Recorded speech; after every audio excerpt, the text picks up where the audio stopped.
to Inside the Vandals, a weekly show covering Idaho men's and women's basketball. It's brought to you by the School of Journalism and Mass Media. Sanders weaves his way inside, gets to the Calendret. Calendret won the shoot. It's a floater. Welcome to Inside the Vandals. I'm Dylan Ladding. And I'm Braden Kane. Vandal men get a clean sweep across the board this past week, as well as the women here in the Cowan Spectrum. You know, it's always great to start off this show talking about the victories. Very true. Always good to pick up conference wins, no matter what time of the season it is. Also this week, we take a closer look at the Vandals swim program, as they've seen some early success as their season gets into full swing. Yeah, I sat down with Coach Don Verlin of the men's basketball team as we discussed last week's road victories, as well as the matchup tonight against Northern Colorado.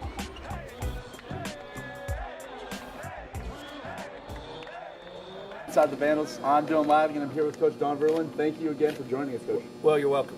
So, Coach, you guys played against Southern Utah on Thursday, a game where you dominated in terms of time with the lead. You guys only trailed for 13 seconds in that game, but the game ultimately was decided in the last 2 minutes after a few bad possessions. So talk to me about the importance of closing out a close one on the road like that. Well, obviously really important. I thought we did a lot of really good things in that basketball game, and Southern Utah is much improved from a year ago. But like you said, the game got close, and we had a couple possessions there late in the game where we were able to really execute our offense. We were able to take time off the clock and able to get the shot we wanted. And that was a couple of those plays were really key plays in winning that basketball game. So after you guys won that game, you guys took a trip down to Northern Arizona.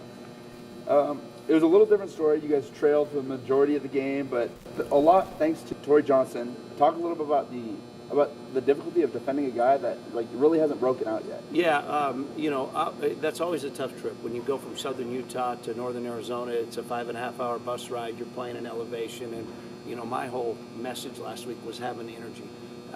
And you got to give Torrey Johnson credit. He hasn't been shooting it extremely well, but he shot it great against us. And the one thing I'll tell you is Northern Arizona, even though they're 3-17, they're still playing, they're still fighting to protect their home court and to get some wins in conference play. And they did a great job against us. They were able to make a bunch of perimeter shots. I think they made 13 or 14 threes in the game, which is way, way too many. But we found a way to get the job done. I thought we were real inconsistent in our effort, but I thought the last 7-8 minutes of the basketball game, we knuckled down and did what we needed to do to get the win on the road. So one player you could probably say that isn't really inconsistent with his effort is Brayon Blake. He won Conference Player of the Week this week. So talk to me a little bit about not only from a statistical standpoint, but also an emotional leader. How important is he to your team? Oh, very important. Brayon's gotten better and better almost every day since he's been here, and this year has kind of been a breakout year, if you will. The one thing with Brayon is we've worked really hard in making sure he's prepared, making sure he brings the same effort day after day after day, and keeping his behavior above the line. Brayon's an emotional kid, and that's what makes him so good, but sometimes his emotion goes a little too far, and what he's done a great job this year was controlling that emotion, putting that emotion into production, and couldn't be happier for him. Getting the Big Sky Conference Player of the Week was very well deserved. When you average about 24, 25 points a game and about 10 rebounds a game, you deserve to be the Big Sky Conference Player of the Week, and he was. So changing gears a little bit, you guys play host to North Carolina, a team who beat you guys. Northern Colorado. Thank God it's not North Carolina. Northern Colorado. Sorry. You guys play against them. They beat you earlier this year, and you guys lost by 4. So tell me a little bit about what you learned from the first matchup and what you can put into this game. Well, they've got 2 really good guards. Andre Spite is leading the league in scoring, and he's probably as good of guard as there is in the league, and this is his first year in the league. So obviously we learned a lot about Spite in that first game. Jordan Davis is a returning guy, excellent point guard, does a great job of getting his ball to the lane, does a great job of getting himself fouled, and they go how those 2 guards go. Even though they got some other really good players, they're a heavily guard-driven team, and we've got to do a great job of making Spite earn his points.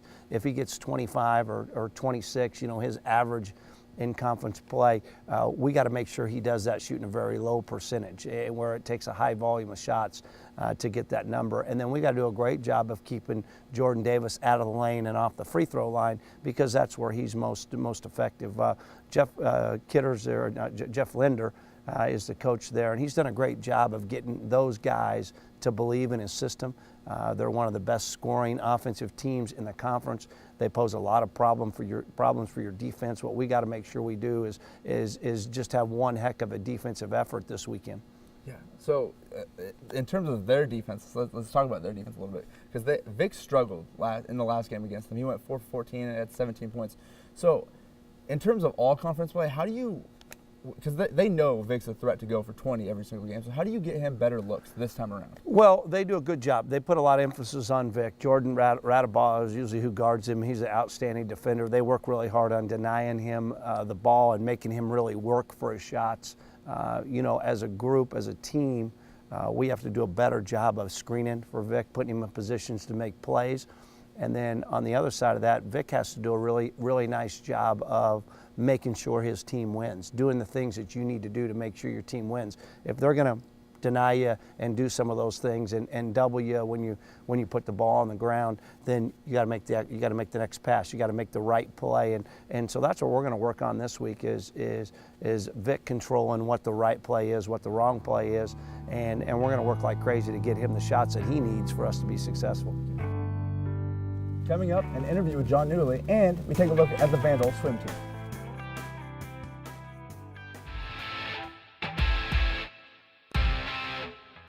The road to Reno is here. March 5th, 2018, the Big Sky Conference will descend upon Reno, Nevada for the 2018 Big Sky Men's and Women's Basketball Championships.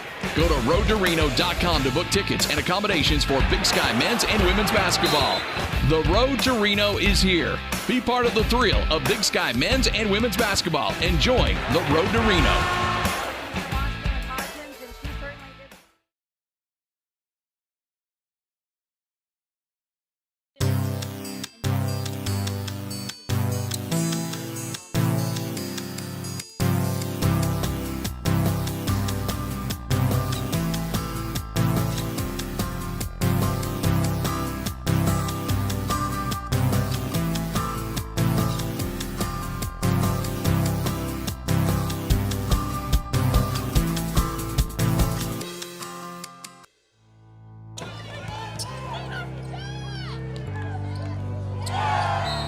Welcome to Inside the Vandals. I'm Braden Kane, joined once again by Coach John Newley. Coach, we really appreciate you coming out every week. Great to be here.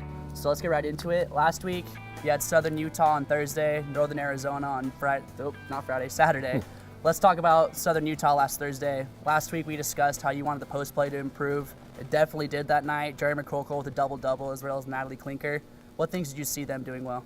Well, we really concentrated on rebounding. After the Eastern Washington game, it was a focus of ours, and I thought as a team we did a tremendous job of blocking out on the defensive end. Like you said, we actually had 3 people with double-doubles. Michaela had one as well with 11 points, 10 boards. So having 3 people with double-doubles means you're on the glass. Totally.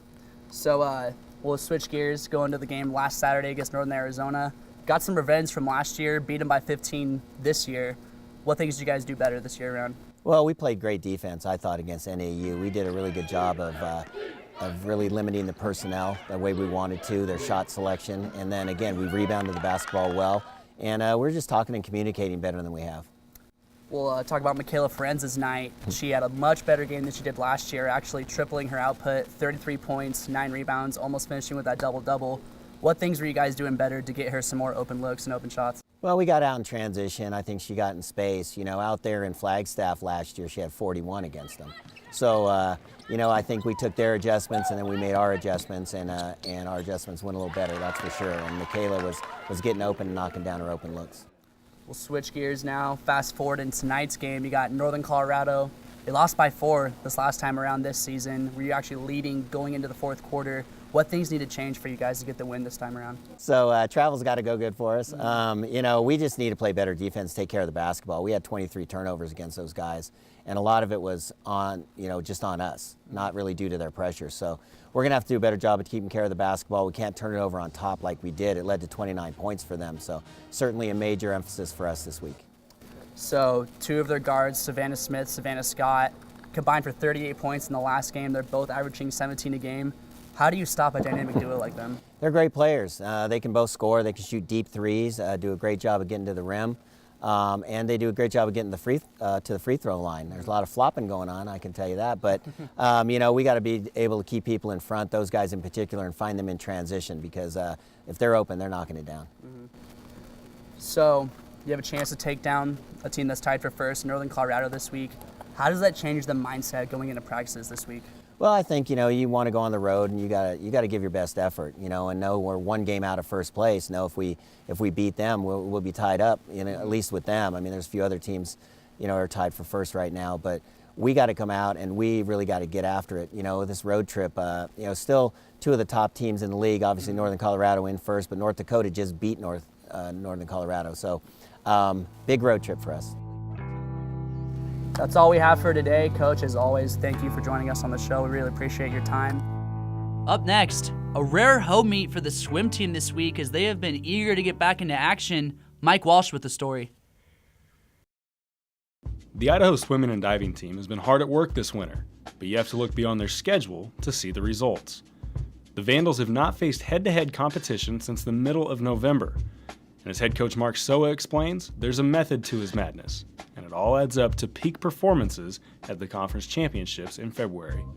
We are different than, say, sports like soccer. Soccer, you have a preseason, and then you go into your competitive season where you almost play yourself into shape. What we do is we design essentially a 2-peak season, where our first peak is in November, about 12 weeks into the season, and then we look for an optimal peak at about week 24, which is where our championship meet would be. And hopefully based off of that, 3 weeks later, we'll be at NC2As with some of those kids as well.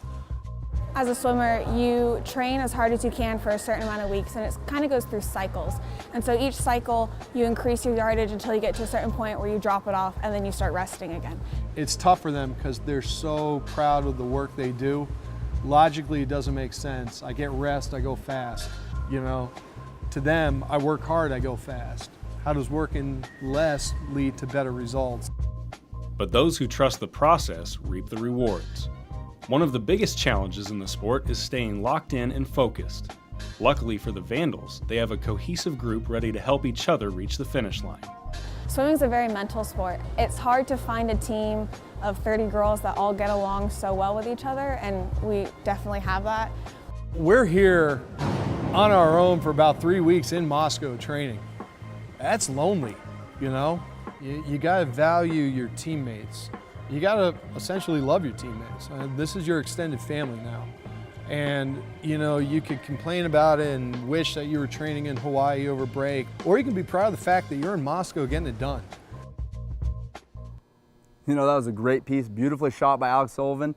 The Vandals compete this Friday at 4 p.m. against Northern Colorado, then against Oregon State at 11 a.m. on Saturday, both in the University of Idaho Swim Center. Should be a fun event to watch, and come out and support your Vandals. Should be fun. Definitely come out and support. Up next, we have Idaho versus Northern Colorado right here in the Cowan Spectrum. Chris King on the call.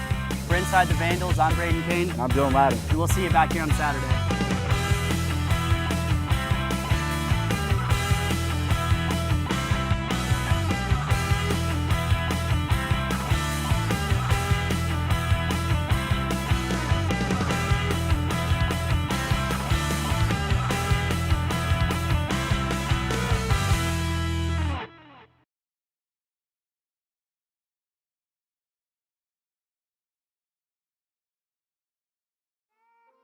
The Vandal men are out to a great start in conference play as they fight for a Big Sky championship.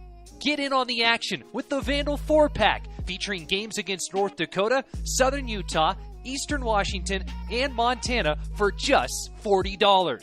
Get yours today at govandals.com/tickets or by calling 208-885-6466. And remember, go Vandals!